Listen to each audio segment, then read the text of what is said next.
আমি কই কি আমাকে ঝামেলা হইলো কি ওই যে বর্ডার দিয়ে মিস্টার বল্টু ও সাইকেলে করে আধা বস্তা বালু নিয়ে আসতেছে। বল্টুর বলছে, বল্টু তো সাইকেলে কি পাচার করতেছে? স্যার বালু। স্যার কয় বালু না, ফাঁকা মুখের জায়গা খুঁজে পাইনি, বর্ডার দিয়ে তুমি বালু পাচার করতে চাও, চেক করবো। চেক করি দেখে না সত্যি বালু সাইডিতেছে। এর পরের দিন আবার দেখে সাইকেলে করে নিয়ে আসতে, এ বল্টু কি? তা বলছে স্যার বালু। স্যার আগের দিনও দেখলেন না, সাইকেলে করে তুমি বালু নিয়ে যাও, চেক করবে এর মধ্যে কিছু আছে। চেক করি দেখে না বালু, আবার ছেড়ে দিয়েছে, ছেড়ে দিলাম। এরপরে তৃতীয় দিন আবারও সেই একই কায়দায় সাইকেলে করি, এই সাইকেলে করে কি পাচার করিস? স্যার বালু। স্যার প্রতিদিন বালু নিয়ে যাস, তোর এই বালু ঢাকায় পাঠাবো। ঢাকাতে বিজ্ঞানাগার থেকে গবেষণা করি দেখা হবে এই বালুতে কোনো নাশকতা আছে কিনা, এইটা চেক করি দেখা হবে। এই পাঠাই দিয়েছে ঢাকায়, চেক করি দেখে যে না এর মধ্যে কিছু নেই। বল্টুর সাথে হঠাৎ তালা বাজারে দেখা। বল্টু বলছি, বল্টুকে নাই দিন, তুই এই যে প্রতিদিন বাইসাইকেল করে বালু পাচার করিস কেন ভারতের? তোর কি আর অন্য কিছু নেই? ভারতে মানুষ সোনা দানা গয়নাগাটি টাকা পয়সা কত কি পাচার করে, তুই এই বালু নিয়ে আসিস সাইকেলে করে? বালু পাচার করার দরকার কি সাইকেলে করি? তা বলছে স্যার সত্যি বলবো না? আমি তো রোজার মাস, মিথ্যে বললি রোজা হালকা হবে, সত্যি কর। বলছে স্যার আমি আসলে বালু তো পাচার করি নে, আমি মূলত ওই সাইকেলটা পাচার করি। কি পাচার করে? সাইকেল।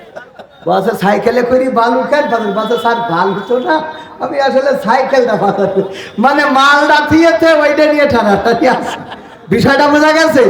সুইজারল্যান্ডে টাকা চলে যায়, বেগম পায় বাড়ি, আমেরিকায় ছেলে পড়ে, লন্ডনে মেয়ে, বেড়াতে যায় থাইল্যান্ডে, আর চিকিৎসা নিতে যায় সিঙ্গাপুরে।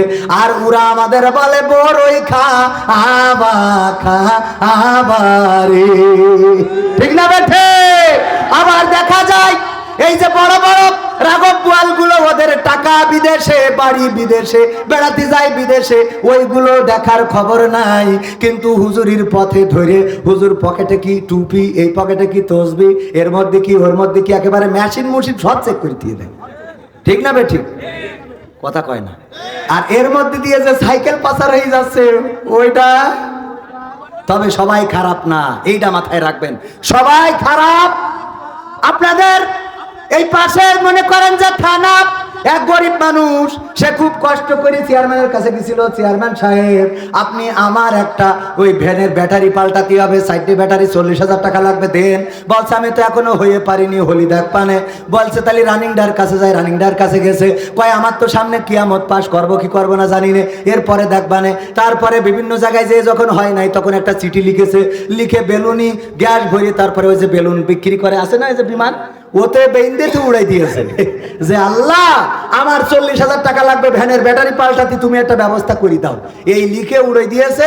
ওই বেলুন পাশে ছিল থানা, থানায় ছিল বড় বড় মেহগনি গাছ, ওতে বেঁধে থানায় পড়িয়েছে। পড়লি এক পুলিশ অফিসার দেখে লেখা রয়েছে আল্লাহ বরাবর, আল্লাহ আমার ব্যাটারি শেষ হয়ে গেছে, নষ্ট হয়ে গেছে, পাল্টাতে হবে, কেউ টাকা দেয় না, আল্লাহ তুমি ব্যবস্থা করে দাও, ইতি মকসদ। তো নেই যে বলছে ওসি স্যারের কাছে, ওসি স্যার দেখেন এই লোকটা মনে হয় খুব কষ্টে আছে, ভ্যানের ব্যাটারির জন্য আল্লাহর কাছে চিঠি পাঠাইছে, এই চিঠি তো আল্লাহর কাছে যাবে না, ওই বেলুন দিয়ে কি আল্লাহর কাছে যায়?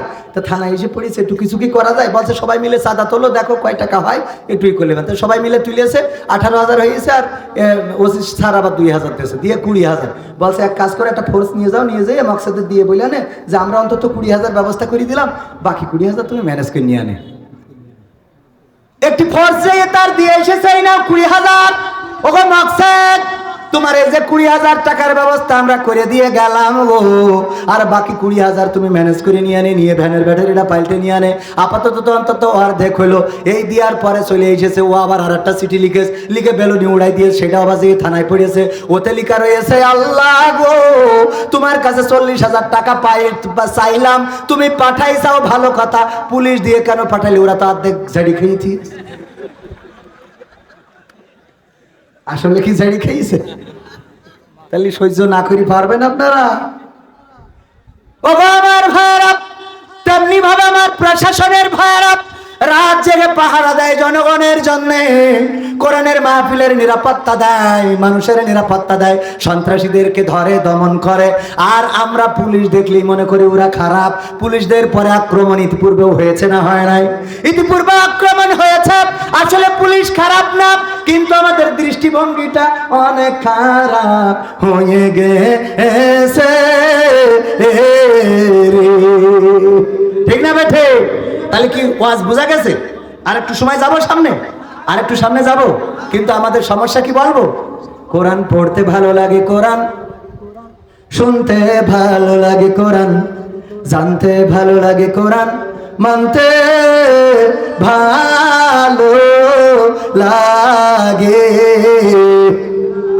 সত্যি বলছি না মিথ্যা বলছি? কোরআন পড়তে ভালো লাগে, কোরআন শুনতে ভালো লাগে, কোরআন জানতে ভালো লাগে, কোরআন মানতে ভালো লাগে না।